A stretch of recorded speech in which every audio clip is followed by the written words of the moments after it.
Process అనేది first step sir.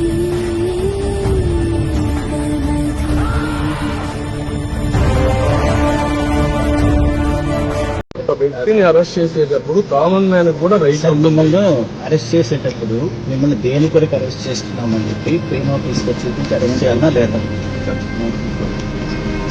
Arrest చేయాలి అలా చేయాలి కదా ప్రేమ కేసు మీ మీద అలిగేషన్స్ ఉన్నాయండి కేసులో